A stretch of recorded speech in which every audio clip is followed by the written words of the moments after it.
பயிற்சி 7.3ல 9வது கேள்வி என்ன சொல்லியிருக்காங்க? f of x equal to x into x plus 3 into e power minus pi by 2 அது x எதுலேருந்து இது வரைக்கும் இருக்கா? -3லேருந்து 0 வரைக்கும் இருக்கா என்ற வளைவரைக்கு x அச்சிற்கு இணையாக வரையப்படும் தொடுகோட்டின் தொடும் புள்ளியின் x மதிப்பு -3,0 என்ற இடைவெளியில் அமையும் அப்படின்னு நிறுவ சொல்லியிருக்காங்க. சரிங்களா? ஸோ ஒன்றும் பெருசாலாம் ஒன்றும் சொல்லலை. ஸோ அந்த வளைவரைக்கு எக்ஸ் அச்சுக்கு இணையா வரையப்படும் அந்த தொடுகோட்டோட தொடும் புள்ளி எக்ஸ் மதிப்பு என்ற இடைவெளியில தான் அமையும். எக்ஸ் மதிப்பு தான் இந்த இடைவெளிக்குள்ள தான் அமையும் அப்படின்னு சொல்லியிருக்காங்க. இப்ப நமக்கு எஃப் ஆஃப் எக்ஸ் என்ன கொடுத்துருக்காங்க? எஃப் ஆஃப் எக்ஸ் வந்துட்டு x into x plus 3 into e power minus pi by 2 e power minus pi by 2ன்னு கொடுத்துருக்காங்க. சரிங்களா? ஸோ இப்போ நான் ஒரு தடவை வகையிடுறேன். ஸோ வகையிட்டனா எனக்கு என்ன கிடைக்கும்? E power minus pi by 2 இது யூவியில் வச்சுக்கலாமா? யூவியில் வச்சா யூவி மெத்தட். அப்போ யூவிங்கிறது UV dash plus V U dash இல்லைங்களா? ஸோ அப்போ அப்படி எழுதிக்கலாம். அப்போ என்ன வரும்? எக்ஸ் இன்டூ வி டேஷ்னா எக்ஸை பண்ணா 1 பிளஸ் மாறிலி பண்ணா 0 பிளஸ் வி என்னதுங்க? எக்ஸ் பிளஸ் 3 யூவை பண்ணா எக்ஸை பண்ணா 1. அப்போ என்ன வரும்? E power minus pi by 2 x into 1 x plus x plus 3. அப்போ என்ன வரும்? e power minus pi by 2 2x plus 3 வரும். ஸோ இதுதான் f dash of x. f dash of x என்னங்க? e power minus pi by 2 into 2x plus 3.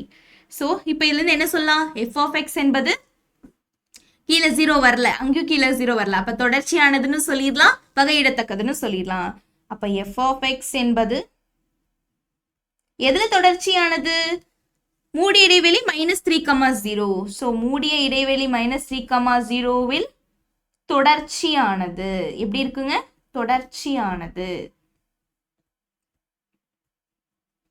அடுத்தது f of x என்பது திறந்த இடைவெளி -3,0வில் வகையிடத்தக்கது. எப்படி இருக்குங்க? வகையிடத்தக்கது. சரிங்களா? சரி, இப்போ f of xங்கிறது தொடர்ச்சியானதுன்னு சொல்லியாச்சு, வகையிடத்தக்கதுன்னு சொல்லியாச்சு இல்லையா? சரிங்க, இப்போ இதனோட புள்ளி கண்டுபிடிக்கணும். தொடர்ச்சியானது, வகையிடத்தக்கது எல்லாமே சொல்லியாச்சு. இப்போ நம்ம கண்டுபிடிக்கலாமா? சரி,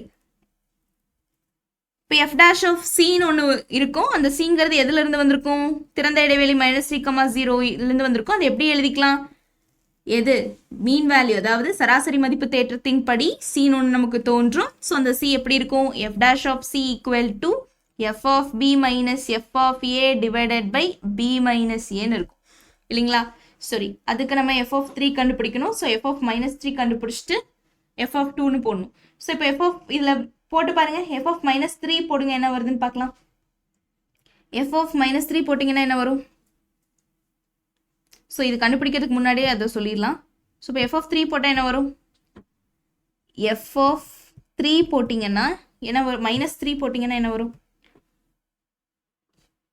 -3 into -3 plus 3 e power minus pi by 2. -3 plus 3 0. இப்போ 0 கூட எதை பெருக்கினாலும் 0. இப்போ f of -3 0. அடுத்தது f of 0 போட்டு பாருங்க. f of 0 போட்டு பாருங்க. அப்போ என்ன வருது? 0 into 0 plus 3 into e power minus pi by 2. 0 கூட எதை பெருக்கினாலும் 0 தான். இப்போ 0. அப்போ f of 0 f of -3 0 ஆயிடுச்சு. அப்போ ரோல்ஸ் தேற்றத்துக்கே போயிடும். மூணுமே வந்துருச்சு. அப்போ f of -3யும் f of 0வும் சமம். அப்போ இதுலேருந்து என்ன சொல்லிடலாம்? தொடர்ச்சியானது, வகையிடத்தக்கது, ரெண்டும் சமமாகவும் இருக்கு. அப்போ ரோலிங் தேற்றத்துக்கு போயிடும். சராசரி மதிப்பு தேற்றம் எடுக்க தேவையில்லை. ஸோ இப்போ ரோலிங் தேற்றத்தின் படி என்ன சொல்லிடலாம்? ரோலிங் தேற்றத்தின்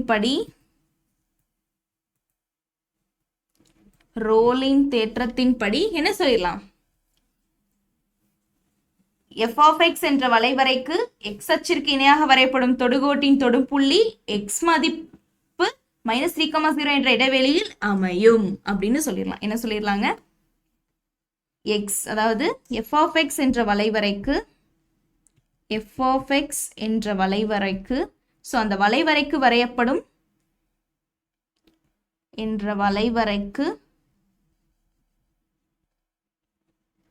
எக்ஸ் அச்சிற்கு இணையாக வரையப்படும் அது தொடுகோட்டின் தொடும் புள்ளியும் எக்ஸ் மதிப்பு -3,0 என்ற இடைவெளியில தான் அமையும் அப்படின்னு சொன்னா போதும். ஸோ அப்போ எக்ஸ் அச்சிற்கு கண்டிப்பா எழுதணுங்க. இணையாக வரையப்படும் தொடுகோடும் இணையாக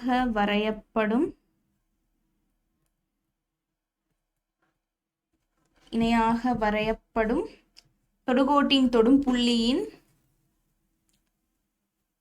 கேள்வியிலேயே இருக்கு. தொடுகோட்டின் நீங்க புதுசா படிச்சு எழுதணும்ல அவசியம் இல்லை, கொஸ்டின்லயே இருக்கு, நீங்க அப்படியே பார்த்து எழுதிடலாம். தொடுகோட்டின்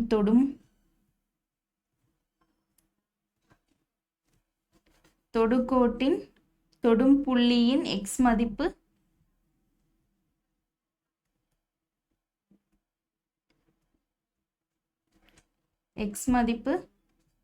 -3,0 என்ற இடைவெளியில் அமையும்.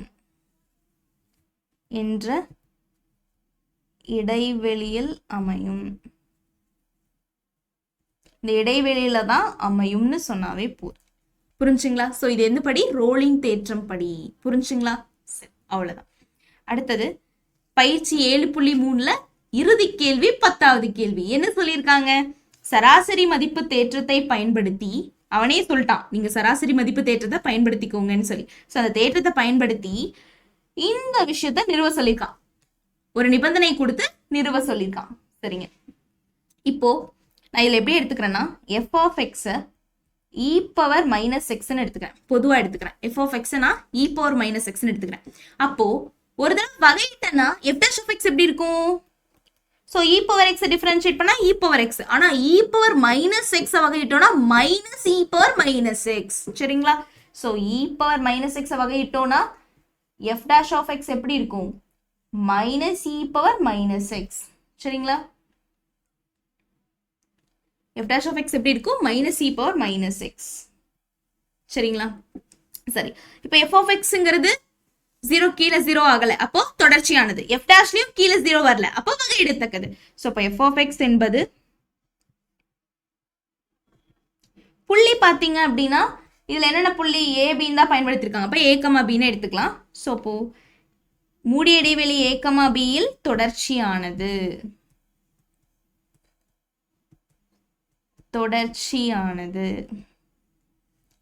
இதே f of x என்பது திறந்த இடைவெளி a, b யில் எப்படி இருக்கான்? வகையிடத்தக்கது. அவ்வளவுதாங்க, வகையிடத்தக்கது. அவனே சொல்லிட்டான் சராசரி மதிப்பு தேற்றம்னு சொல்லிட்டு. அப்போ நம்ம தொடர்ச்சியானது வகையிடத்தக்கது மட்டும் சொன்னா போதும். ஏன்னா அவன் சராசரி மதிப்பு தேற்றம் பயன்படுத்தின்னு சொல்லிட்டான். சரி, அப்போ சராசரி மதிப்பு தேற்றம் பயன்படுத்துறதுக்கும் நமக்கு f of b, f of a வேணும். ஸோ இப்போ f of b எப்படி இருக்கும்? f of x என்ன? e power a minus x. அப்போ e power minus b. இப்போ f of a எப்படி இருக்கும்? e power minus a. இல்லைங்களா? சரி, இப்போ சராசரி மதிப்பு தேற்றத்தின்படி சராசரி மதிப்பு தேற்றத்தின்படி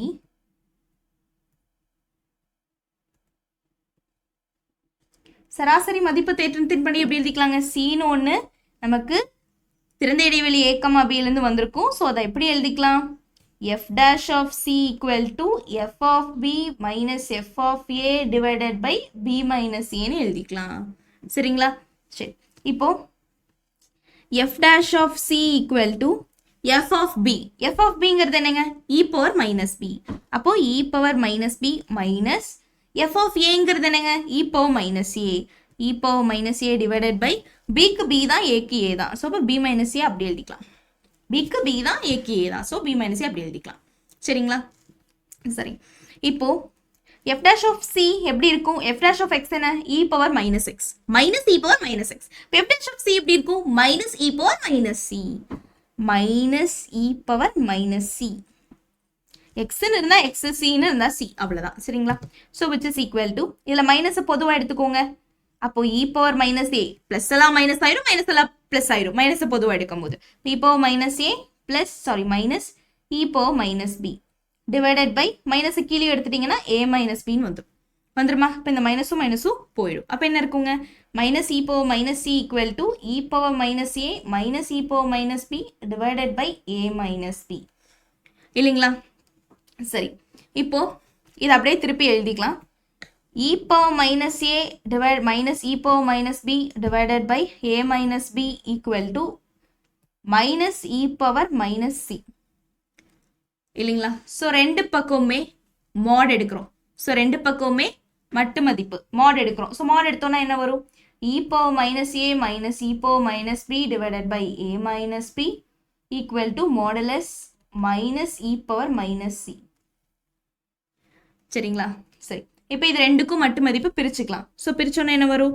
e power minus a minus e power minus b divided by modulus a minus b equal to மட்டு மதிப்புலேருந்து வெளியே எடுத்தா மைனஸ் ப்ளஸ்ஸாக மாதிரி வந்துடும் இல்லையா? ஸோ அப்போ e power minus cன்னு வரும் இல்லைங்களா? சரி, e power minus c எப்படி எழுதிக்கலாம்? 1 by e power cன்னு எழுதிக்கலாம் இல்லைங்களா? சரி, பொதுவாக பாருங்க, ஈன்னு இருக்குன்னு வைங்க, e power minus 1 இருக்குன்னு வைங்க, சரியா? ஸோ இது எப்படி எழுதிக்கலாம்? 1 by ஈன்னு எழுதிக்கலாம். ஈயோட மதிப்பு என்ன? 2.7 இல்லைங்களா? ஈயோட மதிப்பு 2.7. இப்போ 1 by 2.7. ஸோ இப்போ 1 2.7 டிவைட் பண்ணுங்க, என்ன வரும்? சம்திங் 0.0 சம்திங் வரும் இல்லைங்களா? 2.7 வந்து 1 டிவைட் பண்ணால் 0. something வரும். நீங்கள் எதை எடுத்து 1 by ஈன்னு வச்சு e பவர் மைனஸ் 1 மைனஸ் என்னவா வேணா இருக்கட்டும், எதை பண்ணீங்கனாலும் 1க்கு கம்மியாக தான் வரும். 1க்கு 1 வரலாம், 1க்கு கம்மியாக, மெயினாக 1க்கு கம்மியாக தான் வரும். புரிஞ்சுங்களா? ஸோ எப்படி வரும்? 1க்கு கம்மியாக தான் வரும். ஸோ 1 by ஈன்னு போட்டு, அதாவது e பவர் மைனஸில் என்ன வந்தாலும் சரி, e பவர் மைனஸில் என்ன வந்தாலும், ஸோ அது 1ஆல் டிவைட் பண்ணும்போது கண்டிப்பாக 1க்கும் கம்மியாக தான் வரும். 1க்கு அதிகமாக போகவே போகாது, 1 கூட வராது, 1க்கும் கம்மியாக தான் வரும். புரிஞ்சுதுங்களா? ஸோ அதனால் இப்போ ஃபார் எக்ஸாம்பிள் நான் உங்களுக்கு இங்கே சொல்லியிருக்கேன், e பவர் மைனஸ் 1 எடுத்து பண்ணீங்கன்னா 1 by ஈன்னு வரும். இப்போ 1 by ஈயோட மதிப்பு என்ன? 2.7. 1 by 2.7, 2.7 1ஆல் வகுத்தீங்கன்னா என்ன வரும்? 0.0 சம்திங் தான் வரும். அப்போ 1ஓட கம்மியாக தானே வந்திருக்கு.